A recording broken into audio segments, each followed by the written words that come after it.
Hello বন্ধুরা, আজকের আমি দেখাচ্ছি ডিম কষা।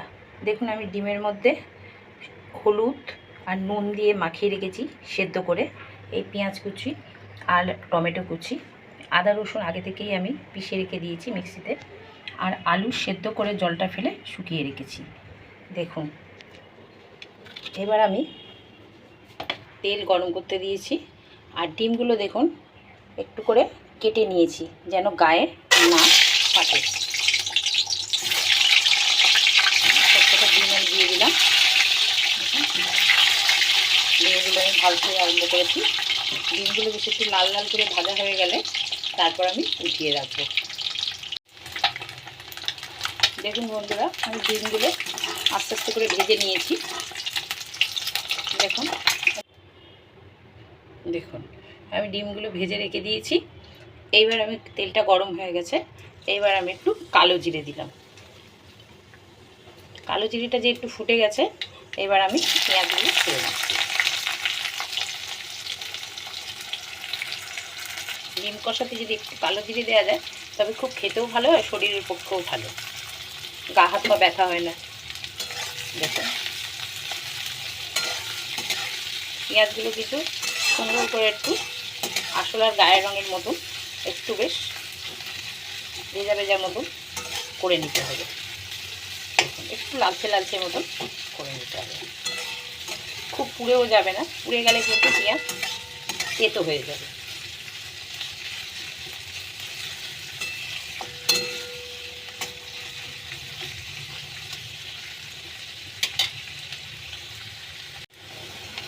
তাহলে বন্ধুরা, এবার দেখুন পেঁয়াজগুলো বেশ নরম নরম আর একটু লালচে লালচে মতন যেই হয়ে যাবে, দেখুন একটু লাল লাল মতন ভাব এসে গেছে। এইবার আমি আলুগুলো যে রেখে দিয়েছিলাম এই আলুগুলো দিয়ে দিলাম। এবার আলু দিয়ে সুন্দর করে এটা নাড়াতে হবে।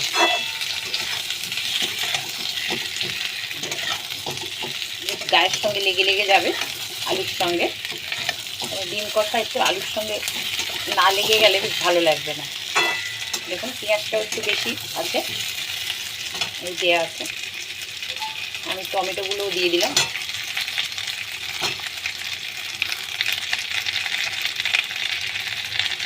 যে যেরকম খাবেন নুন সেইভাবে দেবেন।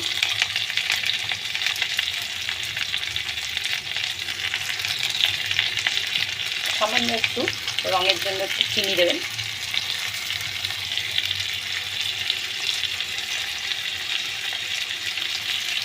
যে যেরকম খাবেন লঙ্কা দেবেন। আমি এখান দিয়ে একটু গুঁড়ো লঙ্কা দিচ্ছি, কেউ কাঁচা লঙ্কা দিয়েও করতে পারেন। গুঁড়ো লঙ্কাটা দিলে বেশ রঙটাও সুন্দর হয়, দেখতেও ভালো লাগে। একটু হলুদ গুঁড়ো দিলাম, একটু ধনে গুঁড়ো আর একটু জিরের গুঁড়ো দিলাম। দিয়ে এবার এটাকে ভালো করে কষতে হবে।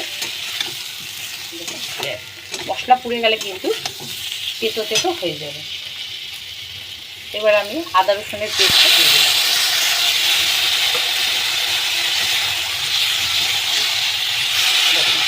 এবার আমি গ্যাসটা কমিয়ে দিচ্ছি।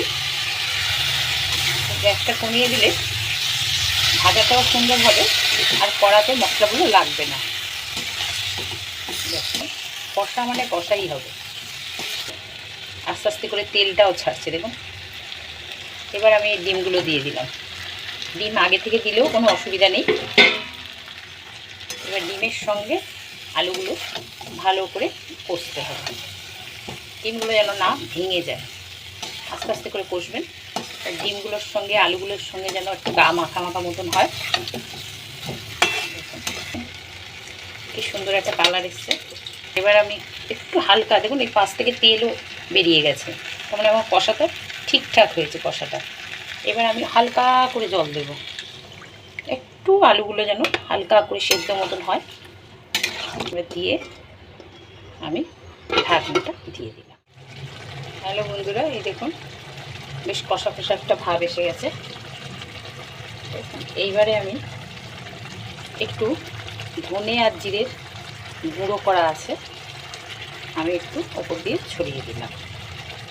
আর আমি গরম মশলা ছড়িয়ে দিলাম।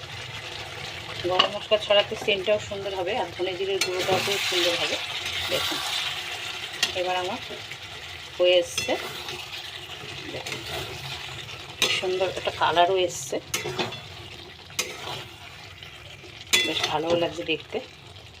আমি জানি সবাই ডিম কষা করতে পারে, তাও আমি একবার আমারটা করে দেখালাম। আপনারা নিজেরাও একটু বাড়িতে তৈরি করে খেয়ে দেখবেন, আর আমাকে কমেন্টের মাধ্যমে জানাবেন যে কেমন হয়েছে।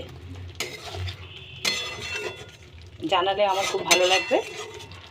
দেখুন সুন্দর একটা কালার এসছে। এবার আমি দেখুন বন্ধুরা, আমি নামিয়ে নিয়েছি। দেখুন দেখতে কি সুন্দর হয়েছে। আপনারা নিজেরা বাড়িতে ট্রাই করে আমাকে জানাবেন, এবং লাইক আর শেয়ারটা করতে ভুলবেন না। ধন্যবাদ।